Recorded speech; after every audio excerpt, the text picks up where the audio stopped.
কথায় বলে একটা পিঁপড়ে নাকি একটা হাতির কানে ঢুকে গেলে সে হাতিটার অবস্থা সে নাজেহাল করে দিতে পারে।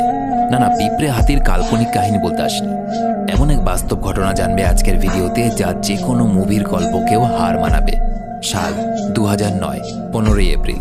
পৃথিবীর ইতিহাসে এমন কিছু ঘটে যায় সেদিন যা বিশ্বাস করা কঠিন ছিল পৃথিবীবাসী। এতটাই কঠিন ছিল যে সেই ঘটনার জন্য তদন্ত কমিটি বসানো হয়। মাটি থেকে 2800 ফিট উঁচুতে একটা বড় প্লেনের সাথে কি হয়েছিল সেদিন এমন। মুভিতে অভিনয় করেছেন হলিউডের একজন লেজেন্ড অ্যাক্টর যার নাম টম হ্যাঙ্কস। হ্যালো, তোমরা দেখছো এক্সপ্লেইন টিভি বাংলা। আজকের movie Sully, miracle on the Hudson.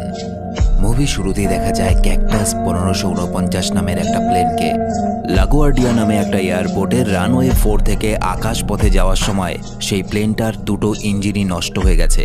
এমন অবস্থায় প্লেনটা যখন আবার ফিরে আসতে চায় তখন যাত্রী সহ ওই প্লেনটা একটা বিল্ডিংয়ে ধাক্কা খেয়ে বিশাল বিস্ফোরণ ঘটায়। এই দৃশ্যের পরে দেখা যায় এই ব্যক্তিকে। এনার নাম হলো চেসলি সুলি সুলেনবার্গার, সংক্ষেপে সুলি। ইনি একজন পাইলট অর্থাৎ বিমান চালক। গত 42 বছর ধরে তিনি এই কাজ করে চলেছেন। তবে আজ কোনো একটা বিষয় নিয়ে তাকে বেশ চিন্তিত দেখা যাচ্ছে। কিন্তু সুলেয়া এত কি চিন্তা করছে? তার চিন্তার কারণ ছিল একটা ঘটনা। 2009 সালের 15ই জানুয়ারি ক্যাপ্টেন সুলি তার সহকারী পাইলট এবং আরও কয়েকজন সহকর্মী ক্যাকটাস 1549 নামের একটা প্লেন এবং মোট 155 জন যাত্রী সমেত লাগোয়ার্ডিয়া থেকে আকাশপথে রওনা হন। কিন্তু প্লেনটা টেক অফ করার কিছুক্ষণ পর প্লেনটা যখন মাটি থেকে 2800 ফিট উচ্চতায়, তখন ওই প্লেনের সামনে এক ঝাঁক পাখি চলে আসে। আর ওই পাখির ঝাঁক অতিক্রম করার সময় প্লেনের দুটো ইঞ্জিন নষ্ট হয়ে যায়। এখানে জেনে রাখা দরকার, প্লেন যখন মাটি থেকে অনেকটা উচ্চতায় থাকে তখন একটা সামান্য পাখির ধাক্কাতেও প্লেনের কিন্তু ইঞ্জিন নষ্ট হয়ে যেতে পারে।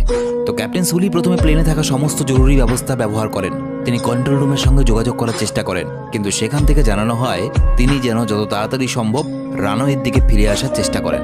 তার জন্য নিউ ইয়র্কের 2 থেকে 9 নম্বর রানওয়ে রেডি করে রাখা হয়েছে।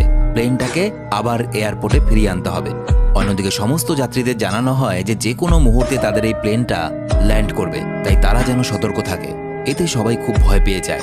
এদিকে ক্যাপ্টেন সুলি জানায় যে তার পক্ষেই প্লেন নিয়ে রানওয়ে অবধি যাওয়া সম্ভব হবে না, কারণ নষ্ট হওয়া দুটো ইঞ্জিন নিয়ে এই প্লেনটা 7 মাইল দূরে থাকা রানওয়ে অবধি পৌঁছতেই পারবে না।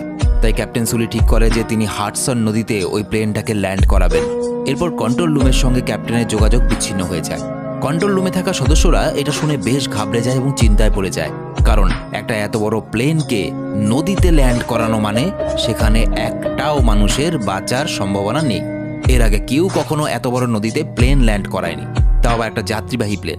এটা খুবই বিপজ্জনক হতে পারে। কন্ট্রোল রুম তখনই সেখানে একটা হেলিকপ্টার পাঠিয়ে দেয় প্লেনের বর্তমান অবস্থা যাচাই করার জন্য। দেখা যায় প্লেনটা ক্রমশ নিচের দিকে নেমে আসছে। এদিকে ক্যাপ্টেন সুলি যথেষ্ট সতর্কতার সঙ্গে প্লেনটাকে নদীতে নামায়। এরকম বিশাল একটা যাত্রীবাহী প্লেন জলের মধ্যে ল্যান্ড করায় মনে হচ্ছিল যেন নদীতে ঝড় উঠেছে।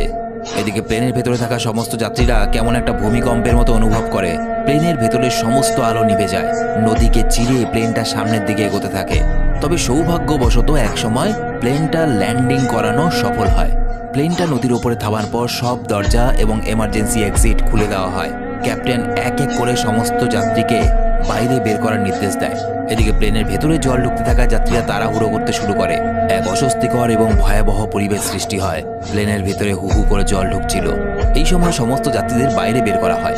সেই সময় নদীতে থাকা উপকূল রক্ষা বাহিনীর স্টিমার প্লেনটাকে দেখতে পায়। সমস্ত যাত্রীরা প্লেন থেকে বাইরে বেরিয়ে প্লেনের দুপাশে প্লেনের যে ডানা বা উইং থাকে সেটার উপরে দাঁড়িয়ে থাকে। এদিকে উপকূল রক্ষার বাহিনী তৎকালীন সমস্ত ব্যবস্থা গ্রহণ করে প্লেনের যাত্রীদের এক এক করে স্টিমারে তোলে। বিমান বিভাগ থেকেও হেলিকপ্টারে কিছু প্রশিক্ষণপ্রাপ্ত সাঁতারুদেরও ওখানে পাঠানো হয়, কারণ অনেকেই জলে আটকে ছিল। অবশেষে কিছু মানুষ ছোটখাটো আঘাত পেলেও সমস্ত যাত্রীরাই প্রাণে বেঁচে যায়। আর সবার শেষে ক্যাপ্টেন সুলি এবং তার সহকারী বিমান চালক প্লেনের বাইরে বেরিয়ে আসেন। সুলি নিজের প্রাণের তোয়াক্কা না করে সবার প্রাণ বাঁচান। এই ঘটনার কথা মুহূর্তের মধ্যে সব জায়গায় ছড়িয়ে পড়ে। প্লেনে থাকা কোনো যাত্রী বিশ্বাসই করতে পারছিলেন না যে তারা এই যাত্রায় বেঁচে গেছেন। এবং এই ঘটনা ক্যাপ্টেন সুলিকে একজন সাধারণ মানুষের থেকে সবার কাছে রিয়েল লাইফ হিরো বানিয়ে দেয়। কিন্তু ক্যাপ্টেন সুলি যেহেতু কন্ট্রোল রুমের নির্দেশ না মেনে নিজের সিদ্ধান্তে প্লেনটাকে নদীতে ল্যান্ড করিয়েছিলেন, তাই এটা নিয়ে তার বিরুদ্ধে একটা তদন্ত শুরু করে দেওয়া হয়। প্রথমে ক্যাপ্টেন সুলি এবং তার সহকর্মীদের নিয়ে একটা রুমে তদন্তকারী কমিটির বৈঠক বসানো হয়। এখানে ক্যাপ্টেনকে যখন বলা হয় যে আজকে এই প্লেন ক্র্যাশ নিয়ে আমরা আলোচনা করব, ঠিক সেই মুহূর্তে সুলি প্রতিবাদ করে বলেন, আপনি ভুল বলছেন, প্লেনটা ক্র্যাশ করেনি। প্লেনটাকে আমি জলের মধ্যে ল্যান্ডিং করিয়েছিলাম, এটাকে ওয়াটার ল্যান্ডিং বলে, আর এটা একটা ইমার্জেন্সি ছিল, নয়তো আমি এটা কখনোই করতাম না। কমিটি জানতে চায় আপনি কেন লাগুয়ার্ডিয়া ফেরত আসেননি। ক্যাপ্টেন জানায় ওই মুহূর্তে 7 মাইল পথ অতিক্রম করে প্লেনের যাওয়ার মতো পরিস্থিতি ছিল না, একমাত্র নদীটাই ছিল যেখানে আমি প্লেনটাকে সুস্থ মতো ল্যান্ডিং করাতে পারবো বলে মনে হয়েছিল। এরপর কমিটি জানায় ঠিক আছে, আমরা কম্পিউটার গ্রাফিক্সের মাধ্যমে